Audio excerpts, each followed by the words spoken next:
저는 이렇게 되게 뭐가 안 풀릴 때 소설책 한 권 붙잡고 읽는 것이 이렇게 좀 습관화되어 있는 사람입니다.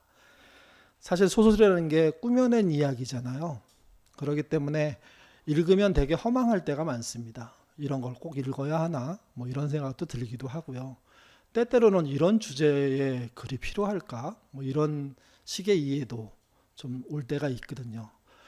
그럼에도 불구하고 이렇게 뭔가 애매할 때 소설을 읽는 것은 그 시대의 흐름을 좀 이해하고픈 마음이 있기 때문입니다. 소설가의 시선, 그 시선들은 생각보다 일반인들보다 훨씬 일찍 사회의 그 문제 또는 새로운 면들을 찾아내거든요. 그런 면에서 우리나라의 소설가 중에 황석영과 최인호는 정말 대한민국을 대표할 만한 작가들입니다. 이들의 공통점이 하나 있습니다. 둘 다 고등학교 때 등단했다는 겁니다. 먼저 황석영의 이야기를 좀 들어보죠. 그는 고등학교 1학년 때 부산의 한 일간지에 신춘문예에 자기의 작품을 발표를 했고요. 그때 작품의 제목이 부활 이전인데요. 근데 그 당시는 자기 이름을 쓰지 않았습니다. 가명으로, 필명으로 이렇게 나온 거죠. 그리고 한 해가 지난 다음에 62년에 사상계의 입석부근이라는 소설로 등단합니다. 그리고 그 이후로 황석이라는 작가가 점점점 우리 사회에 알려지기 시작했죠. 그의 대표작이 장길산인데 뭐 그 책에서도 알 수 있는 것처럼 황석영이라는 작가는 주로 남성적인 서사문학 또는 대하소설 뭐 이런 식의 이야기를 많이 썼고요. 어떤 뭐 이렇게 그 성향의 문제에서는 진보적인 또는 개혁적인 뭐 그런 쪽에 가까운 글들을 많이 쓰는 대표 작가입니다. 그래서 그를 이게 가장 많이 키워냈던 출판사가 창작과 비평사죠. 그런 그가 2011년 지금으로부터 10년 전에 2011년 6월에 낯익은 세상이라는 소설을 이렇게 내놓았습니다. 이 낯익은 세상이라는 소설의 배경은 우리가 알고 있는 난지도입니다. 근데 난지도의 옛 이름이 뭔지 아십니까? 꽃섬이거든요. 그러니까 쓰레기 하치상이 되기 이전에 꽃섬인 난지도는 정말 아름다운 이쁜 그리고 정말 우리가 생각하는 농어촌 강을 끼고 있는 그런 마을의 모습을 갖고 있었는데 뭐 지금은 전혀 뭐 그걸 알 수도 없죠. 또 지금 난지도는 하늘공원으로 바뀌어 있습니다. 그 하늘공원이 쓰레기 공원인 거 다 아시잖아요. 사람이 참 무서운 거는 그 쓰레기 공원을 공원으로 만들어 버려서 해마다 수많은 사람들이 방문하도록 만들고 있다는 겁니다. 황석영의 낯익은 세상은 그 매립지에서 벌어지는 일들을 이렇게 하나하나 풀어나가면서 도시 문명을 비판합니다. 그가 한 인터뷰에서 이렇게 말했습니다. 더 많은 생산과 소비는 삶의 목적이 되었고 온 세계가 그것을 위하여 모든 역량과 꿈까지 탕진한다. 황석영이라는 작가가 진보적인 작가이라는 것을 배경으로 생각할 필요는 있습니다. 근데 그가 자본주의 사회, 대한민국 사회를 보면서 한마디로 말한 건 뭐냐면 많은 생산, 많은 소비를 통해서 탕진하고 있다. 그게 문제다. 그렇게 얘기한 거죠. 그리고 그게 우리에게 낯익은 세상이라는 겁니다. 낯이 익다는 것은 낯이 익은 것 빼놓고는 전부 상실하는 걸 말합니다.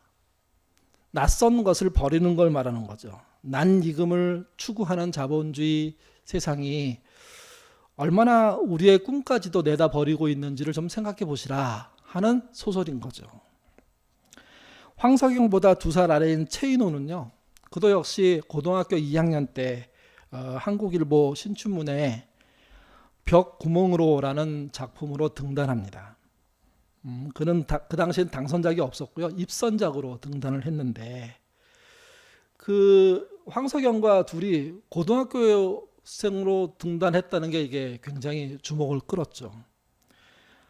최인호의 성향은 보수적이라고 보는 게 맞습니다.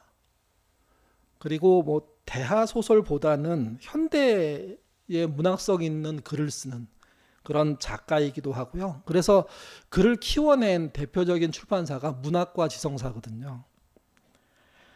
체이노는 겨울 나그네, 뭐 깊고 푸른 밤, 그리고 타인의 방과 같은 아주 감각적인 도시 문학을 이렇게 펼쳤고 그게 영화로도 만들어지기도 했습니다.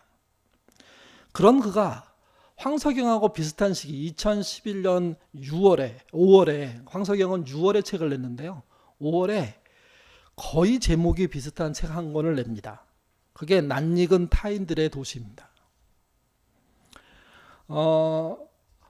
최인호가 생각했었던 낯익은 타인들의 도시의 어떤 흐름은 이런 겁니다. 그가 이제 얘기할 때 성형수술을 가지고 얘기하는데요. 세상 사람들이 어느 순간부터 얼굴이 비슷해지기 시작했다는 겁니다. 그게 이제 성형수술의 결과라는 거죠. 그래서 이런 일이 벌어진다는 거예요. 길에서 만난 사람을 카페에서 보게 돼요. 카페에서 만난 사람을 극장에서 보게 돼요. 극장에서 본 사람을 교회에서 보게 되는 거예요. 이런 반복되는 삶을 그가 경험하면서 왜 사람들은 다 각자가 다르게 생기고 개성 있게 살도록 하나님이 만드셨는데 어쩌면 이렇게 비슷하게 닮아가면서 구분하기 힘들어지는 세상이 되고 있냐? 그의 낯익음은 그건 거죠. 인위적으로 고쳐서 하나 되게 하는 것. 성형수술과 같이 인위적으로 우리를 같이 하나 되게 만드는 게 사치품이라고 얘기할 수 있습니다. 또는 뭐 유행을 쫓는 거라고 얘기할 수 있죠. 심지어는 라이프 스타일도 그런 식으로 바뀌어 나갑니다. 학교 교육이라는 게, 학원 교육이라는 게, 또 사교육이라는 게 그런 식의 비슷한 아이들을 대량 생산하는 체제가 되는 거죠, 이게. 그게 문제라는 겁니다. 그게. 그러니까 낯익은 세상이 되는 게 좋으냐? 뭐 우리가 여기 참 낯익고 좋아 이럴 때는 좋은 의미로 쓰잖아요. 근데 그게 국가 사회나 어떤 사회 경제 속으로 들어갔을 때 낯익음은 결국은 비슷비슷해지는 거예요. 개성이 없어지는 거예요. 그래서 별 볼 일 없는 사회가 된다는 거죠. 등단은 똑같지만 비슷하지만 성향이 완전히 다른 진보 작가와 보수 작가가 거의 같은 한 달 사이에 거의 비슷한 제목의 책을 냈고 둘은 완전히 다른 관점에서 그 책 이야기를 풀어갔는데 그게 비슷한 이야기였다는 겁니다. 여러분 한번 생각해 보십시오. 진보든 보수든 요즘 우리 사회를 바라볼 때 이 사회가 갖고 있는 문제가 뭘까요? 10년 전이나 지금이나 여러분 비슷한 문제 아닙니까? 너무 사회가 비슷비슷해지고 있다고요. 낯익어지고 있다고요. 그 책을 썼던 두 작가는 당시 60대 후반 중반이었습니다. 작가로서 60대 이후 중반을 거치고 있다는 그 시점은 사실은 대단히 왕성한, 대단히 경륜이 있는, 대단히 영향력이 있는 글을 쓸 수 있는 그런 상태가 되었다는 의미가 되거든요.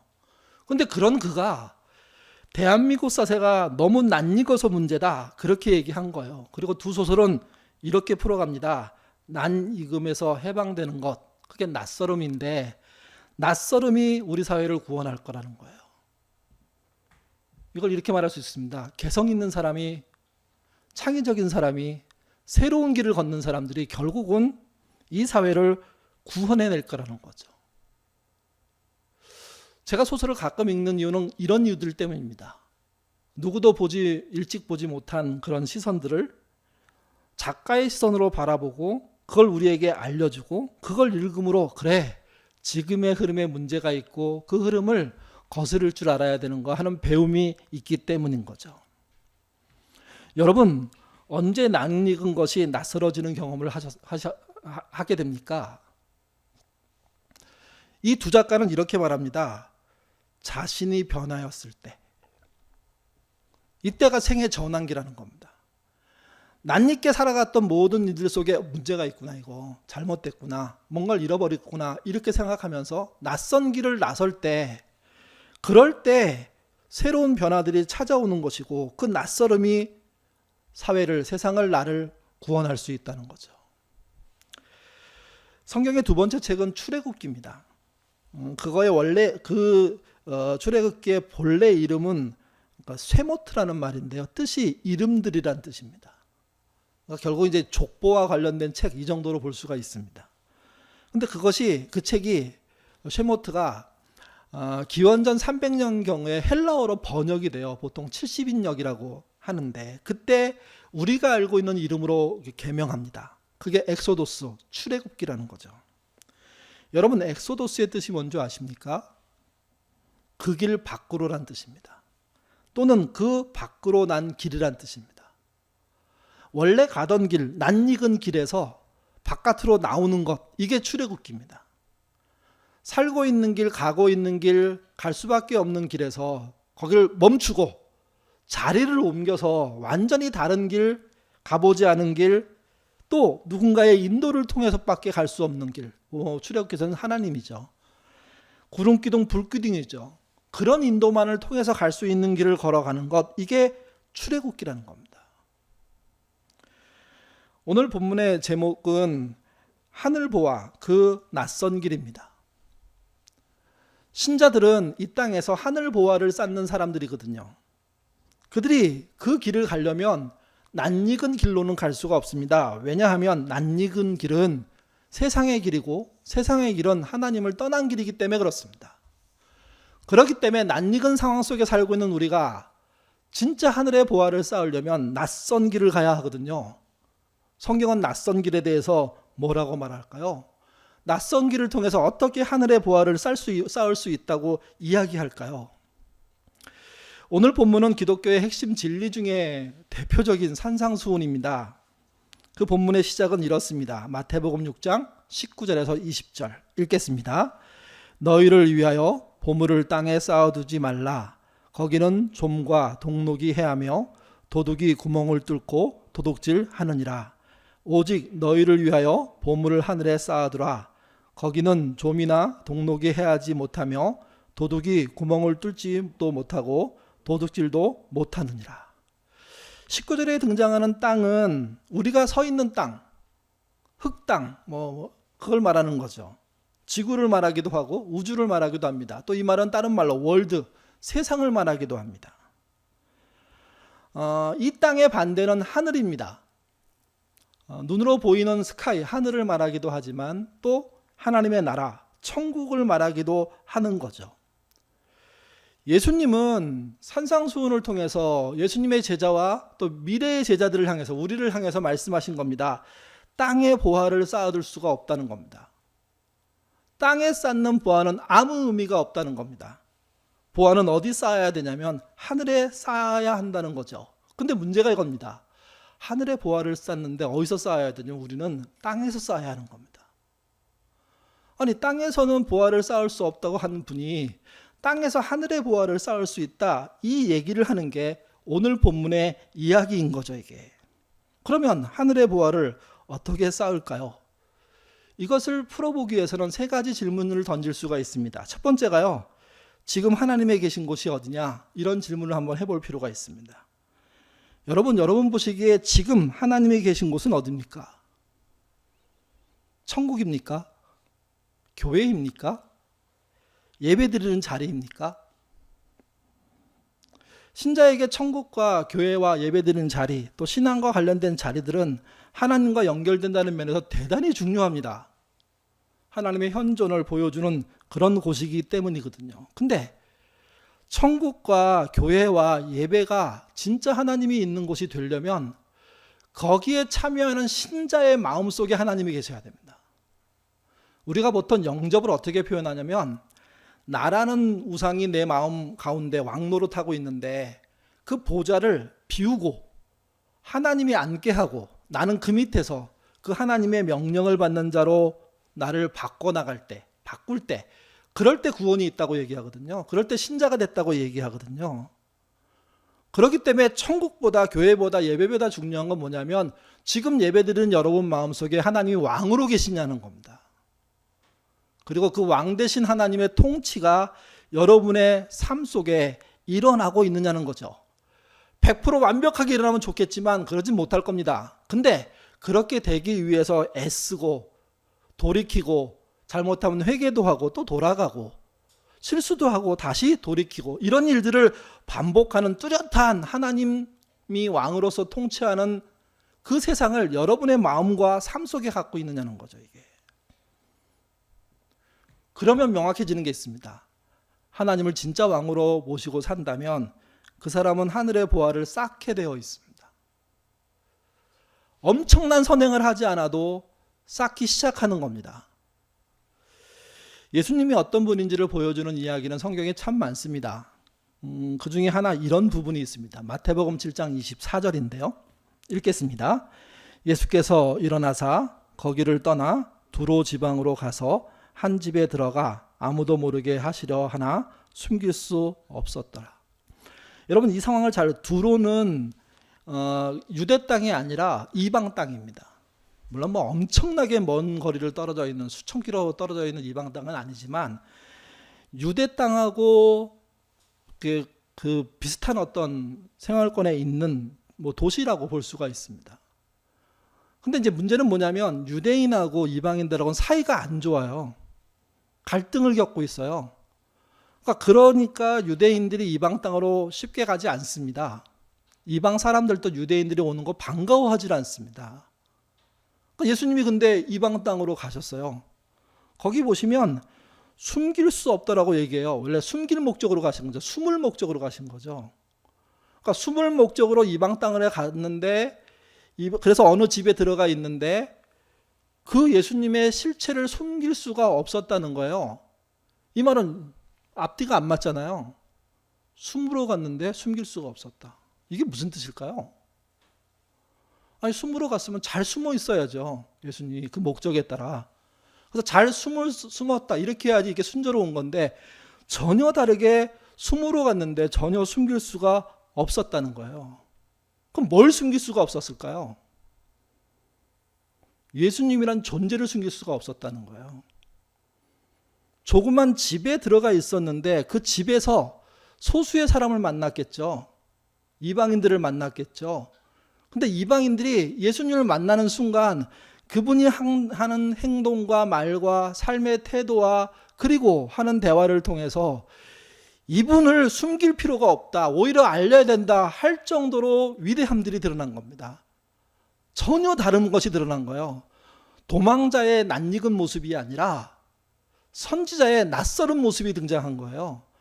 이미 다 알고 있는 선행에 대한 이야기가 아니라 전혀 들어보지도 못한 정말 타의 추종을 불허하는, 상상을 불허하는 엄청난 이야기들이 그 삶 속에, 태도 속에, 조그만 일상 속에 드러나기 시작하니까 예수님이 바깥으로 알린 게 아니라 함께 있는 사람들이 바깥으로 알리는 일들이 시작된 거죠. 그래서 숨어 있을 수가 없었던 겁니다.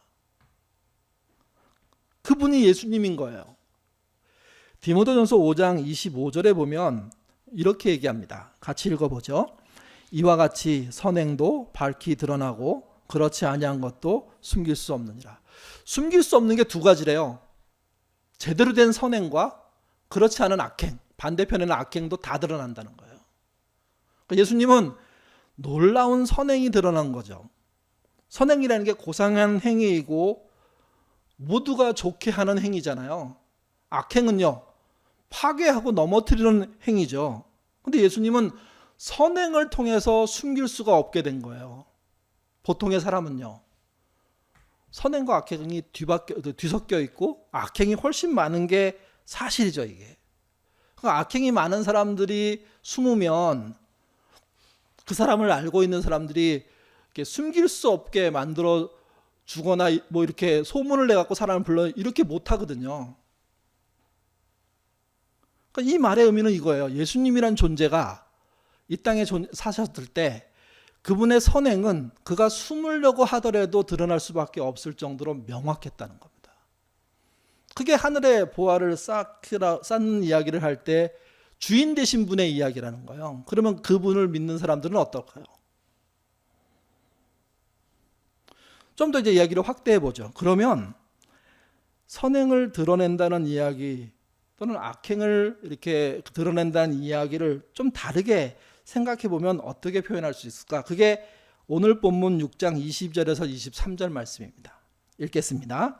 눈은 몸의 등불이니 그러므로 눈이 성하면 온몸이 밝을 것이요 눈이 나쁘면 온몸이 어두울 것이니 그러므로 내게 있는 빛이 어두우면 그 어둠이 얼마나 더하겠느냐. 두 가지 단어를, 세 가지 단어를 좀 이렇게 편하게 해석해야 되는데, 하나, 눈입니다. 눈은 몸의 등불이래요. 눈을 뭘로 볼 때 가장 좋을까요? 그 사람의 믿음, 그 사람의 신념, 그 사람의 가치관, 이렇게 보는 게 제일 좋을 것 같아요.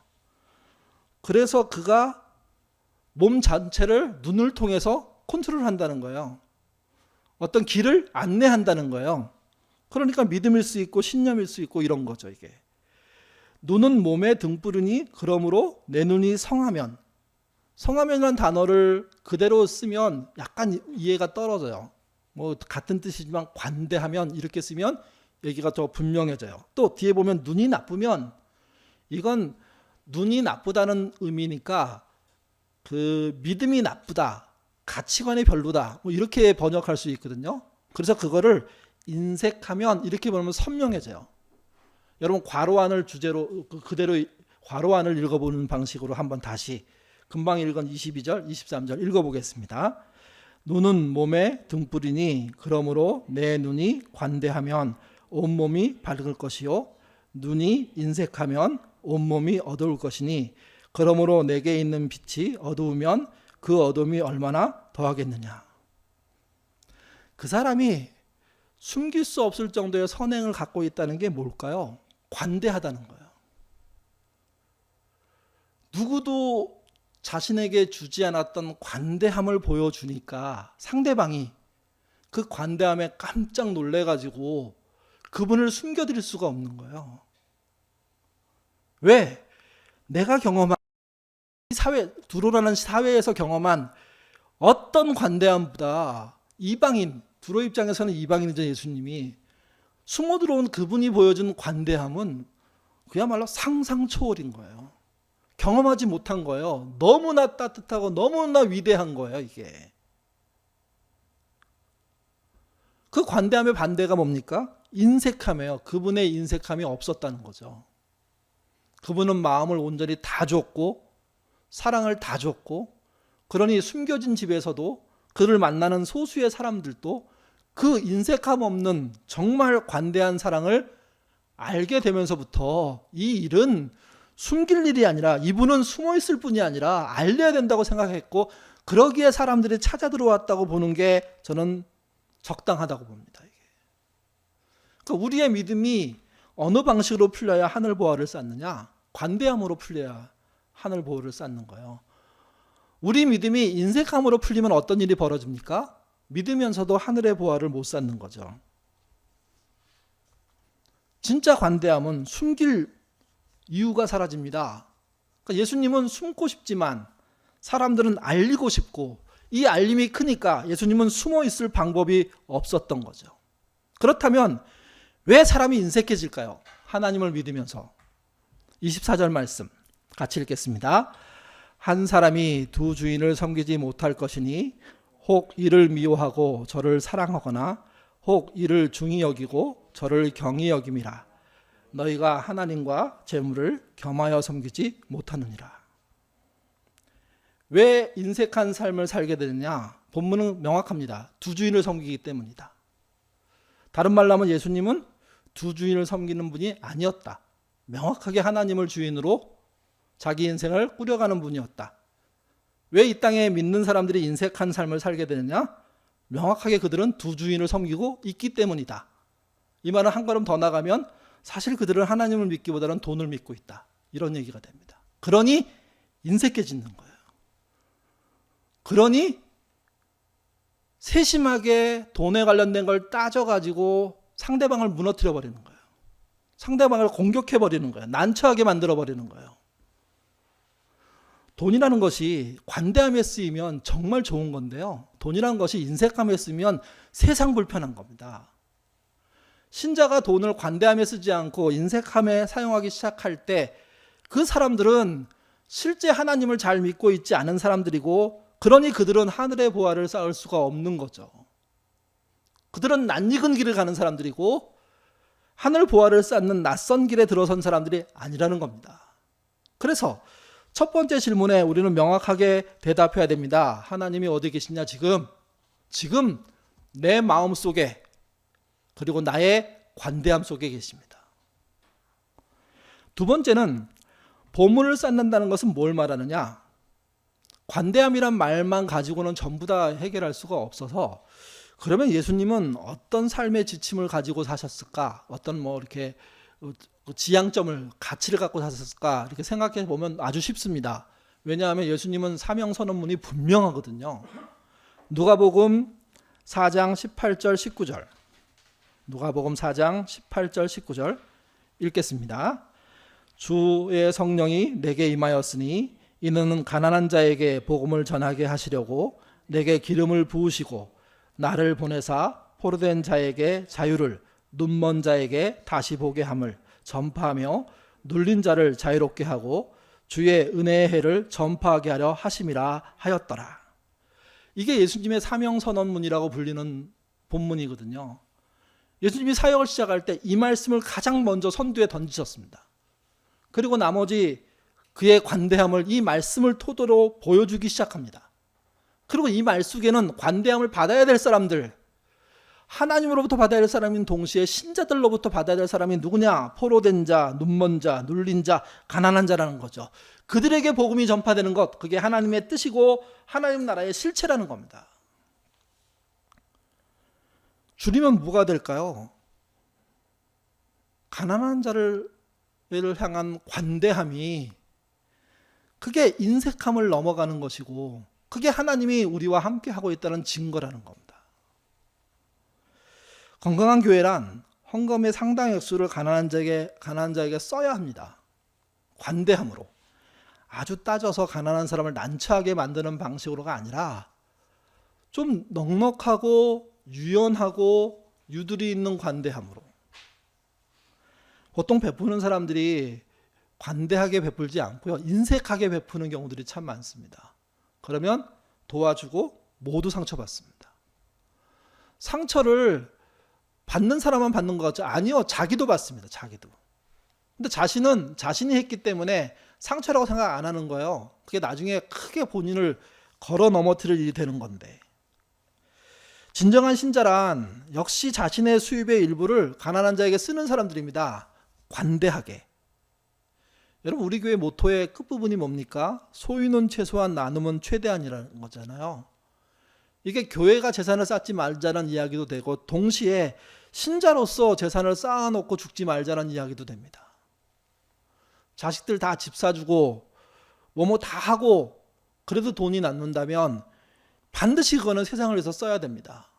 그리고 한 걸음 더 나가면 자식에게 집 사주는 것보다 더 중요한 게 가난한 자를 섬기는 거라는 걸 잊지 않으셔야 됩니다. 그래야지만 어떤 일이 벌어지냐면 그 사람의 삶 속을 통해서, 그 관대함을 통해서 하늘의 보화가 쌓이는 겁니다.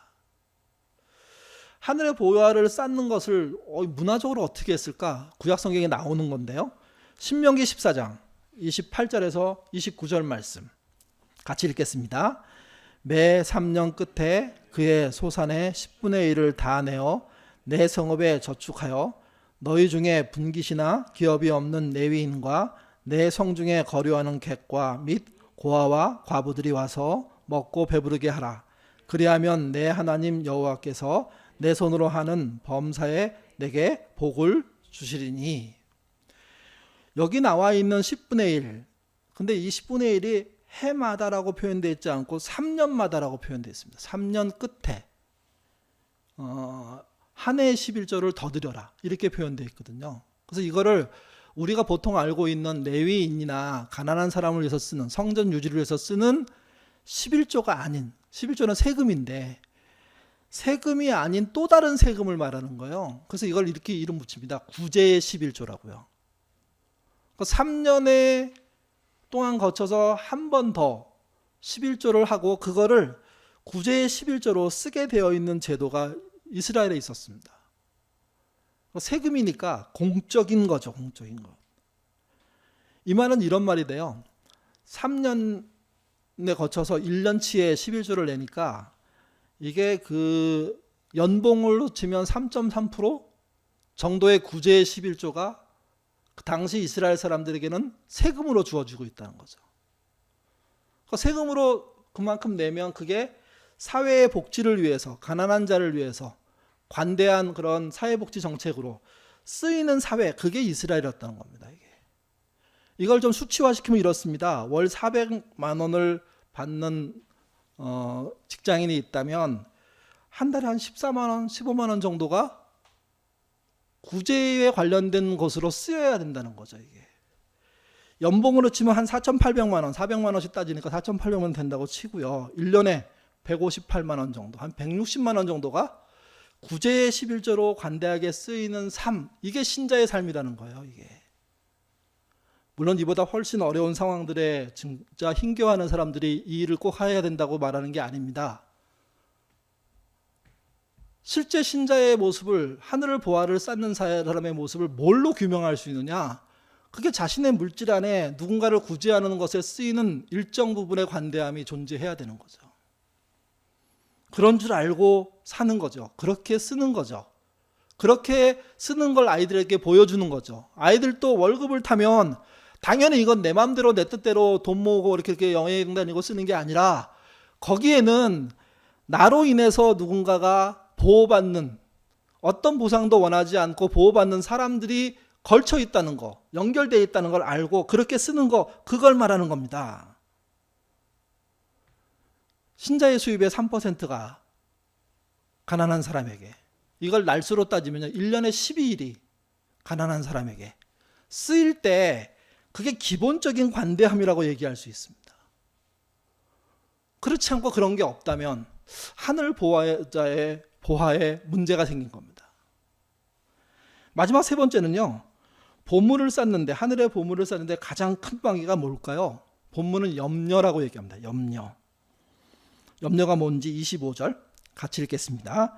그러므로 내가 너희에게 이르노니 목숨을 위하여 무엇을 먹을까, 무엇을 마실까, 몸을 위하여 무엇을 입을까 염려하지 말라. 목숨이 음식보다 중하지 아니하며 몸이 의복보다 중하지 아니하냐. 염려란 말은 원래 뜻이 걱정이 가득한 상태 말합니다. 걱정이 가득한 상태. 우리가 이제 그 관대함의 인생을 살아야 되는데 걱정이 생겼어요. 어떤 방향으로 생길까요? 뭐 생에 문제가 있을 수 있습니다. 사고도 있을 수 있죠. 그리고 당장 닥쳐올 큰일들이 있을 수가 있습니다. 근데 자신의 삶을 관대함 속에 살았던 사람은 어떤 믿음도 있냐면요, 하나님이 나를 관대하게 보신다는 사실도 믿게 되거든요. 이게 마운스라는 사람이 이렇게 얘기했습니다. 염려는 실천적인 무신론이며 하나님께 대한 모욕이다. 하나님이 너희 아버지야 라고 소개해 주시고 너는 내 자식이야 그렇게 말씀하시고 일하시는데, 염려한다는 그걸 무시한다는 뜻이에요. 이게. 그리고 이 본문 27절은 이렇게 말합니다.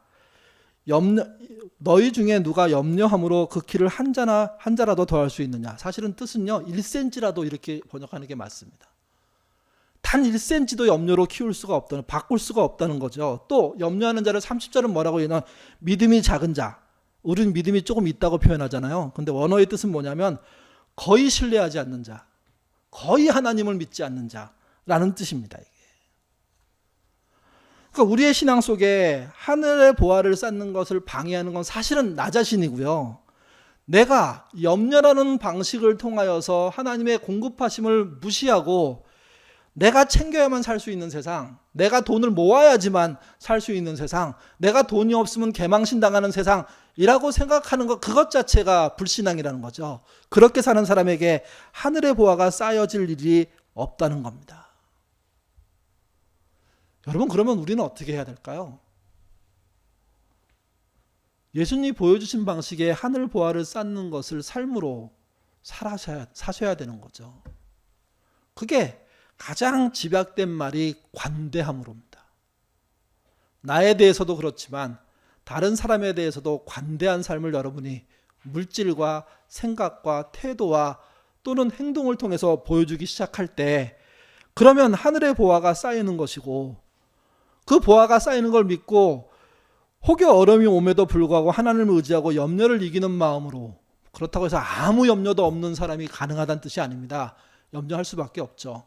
그런 일이 생기겠죠. 근데 그분의 관대함 속에 들어감으로 그것을 이겨나갈 때 그 사람이 하늘 보화를 쌓는 일을 하게 되는 겁니다. 그런 사람의 범사가 잘 됩니다. 그런 사람의 삶이 행복합니다.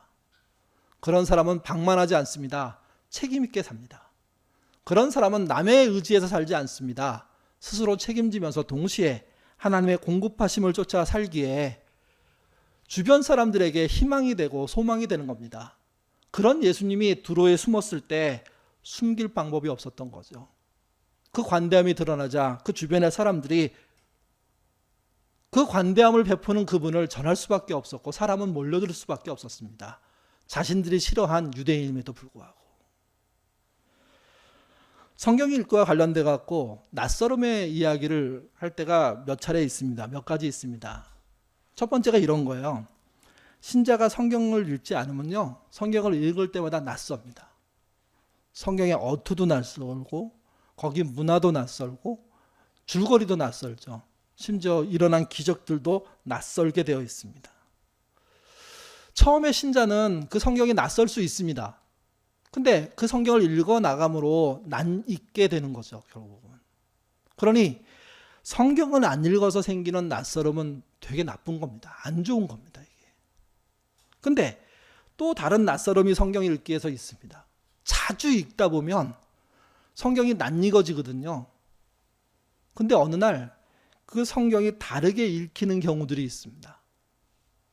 어떤 경우에는 성경 공부에 참여했는데 설교를 들었는데 목사나 또 성경을 인도하는 분들이 성경 공부를 인도하는 분들이 다르게 해석을 해주잖아요. 그러면 낯익었던 본문이 낯설어지면서 되게 새로운 배움들을 얻을 수가 있거든요, 이게. 그러면서 이렇게 생각하게 됩니다. 성경에 이런 말이 있었나? 이런 말이 이런 뜻이었나? 뭐 이런 식의 이야기도 되고요. 또는 새로운 해석이라는 것을 듣고 새로운 해석을 적용하는 일들을 해내게 되죠. 그래서 낯설어집니다. 이 말은 이런 말이 돼요. 성경을 처음 대하는 사람은 낯설 수밖에 없어요. 그러니 자주 대함으로 낯익어지셔야 돼요. 근데 이 낯익어진 성경은 그대로 있지 않습니다. 계속 낯익은 성경을 읽기 시작할 때 그 신앙의 깊이에 따라서 새로운 낯섦들이 일어나기 시작하는 겁니다. 신자가 성경을 보는 고정관념에 빠져 있는 게 문제라는 거예요. 새로운 해석을 해보지 못하는 게 문제라는 거예요. 새로운 해석을 하기 시작할 때 눈이 열리고 삶이 열리고 새로운 시대를 열어갈 수 있어요. 여러분, 코로나19의 상황에서 비대면 예배가 일반적이잖아요. 이럴 때 우리 안에 있는 많은 사람들이 어떤 걸 추구하게 되냐면 자연스럽게, 이건 악이 아닙니다. 자연스러운 건데 옛날에 대면 예배를 생각할 수밖에 없어요. 그때가 언제 돌아오나. 그러니까 낯익음으로 돌아가려고 하는 거죠. 근데 엄격하게 얘기하면 과거의 낯익은 예배로 돌아가기는 쉽지 않아요. 또 하나는 과거의 낯익은 예배로 돌아간다고 해서 믿음이 회복되는 거 아니에요, 이제는. 어떻게 가야 되냐면 코로나를 정확하게 받아들이고 그리고 새로운 세상, 낯선 세상이죠. 그쪽으로 가서 우리의 예배와 우리의 교제와 우리의 교회를 다시 세워야 되는 거예요. 그런 면에서 예인교회는 유리하다고 생각합니다. 뭐가 유리할까요? 건물이 없는 게. 우리는 모험을 할 수밖에 없어요. 이거 불안한 요인이죠. 아마 우리 교인들 중에 코로나 지나가면서 야, 이제 문화센터 못 쓴대. 그러면 교회를 떠날 생각하는 분 있을 수 있어요. 근데 명확한 거 있습니다. 옛날 건물 있는 교회로 돌아가서 옛날 예배를 회복하는 순간 더 이상 코로나를 대처할 수 있는 교회는 못 됩니다. 낯익은 것으로 돌아가는 순간 끝나는 겁니다. 왜 그러냐면 그게 황석영과 최인호가 해준 말이잖아요. 우리가 과거에 살았던 익숙한 자본주의 사회는 사실은 하나님과 너무도 멀리 떨어져 있는 사회이고 우리는 그리로 돌아가는 거다. 그렇지 않아야 된다. 그렇기 때문에 오히려 건물이 없는 상태에서 유랑하듯 광야를 걷듯 길을 찾아 나가는 낯설음이 필요한 것이고, 이 낯설음은 성경을 새롭게 해석하면서 새 시대를 여는 것처럼 새로운 한국의 문화, 세계의 문화를 다시 코로나 이후로 해석하고 난 다음에 펼쳐지는 낯설음의 세상에 들어갈 때, 그럴 때 의미가 있다는 거죠, 이게. 낯익은 길을 떠나 낯선 길로 가는 게 도전입니다. 동시에 그게 신앙입니다. 지금은 그래야 합니다. 우보천리란 말이 있습니다. 소고름으로 천리 간다고요. 신앙생활이 그렇죠. 근데 이거는 하나도 바뀌지 않고 우직하게 가기만 한다는 뜻이 아닙니다.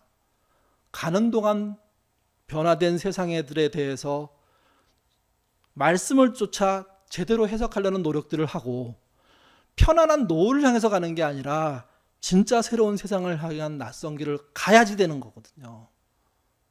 그렇게 가면 그렇게 가는 자의 미래에 하늘 보화가 쌓이는 역사들이 일어날 거라는 겁니다. 그런 길로 걸어가시고 그런 길로 걸어가심으로 말미암아 지금의 너무 격변하는 시대에서 하나님 주시는 평안과 그분의 관대함과 그분의 이끄심을 누리셔야 되는 거죠. 그게 이 땅에 믿는 자가 갖고 있는 하늘 보화입니다. 그 보화를 쌓아가시는 저와 여러분 되시기를 주님의 이름으로 부탁드립니다. 기도하겠습니다. 우리는 너무 재물에 익숙합니다. 자본주의에 익숙합니다. 돈이 우리의 미래를 결정할 거라고 너무 확신하고 있습니다. 그 자체가 하나님을 믿지 않고 염려하는 것입니다. 주님, 그 염려의 자리로부터 나오는 우리가 되도록 주님 인도하여 주옵소서. 세상의 시각으로 진보이고 세상의 시각으로 보수인 그런 소설가들이 이미 10년 전에, 물론 그 사람들 말고 다른 사람들은 더 이전에 지금의 우리가 걷고 있는 길이 낯익은 길이 되고 있다고, 잘못된 길이 되고 있다고 노래하고 있었습니다. 우리는 듣지 않았지만 이제는 들을 수밖에 없는 때가 되지 않았습니까? 미래의 세계가 불투명하고 염려스러울 수밖에 없지만 주님의 관대함을 믿고 그 주님의 관대함을 닮은 자로서 우리가 새로운 세상의 걸음을 시작한다면 코로나19 이후 문화센터 그 이유가 오히려 우리에게 하늘 보화를 쌓는 길이 될 것입니다. 그 길 함께 걸어가는 예인 공동체대로 인도하여 주옵소서. 감사하며 예수님 이름으로 기도드립니다. 아멘.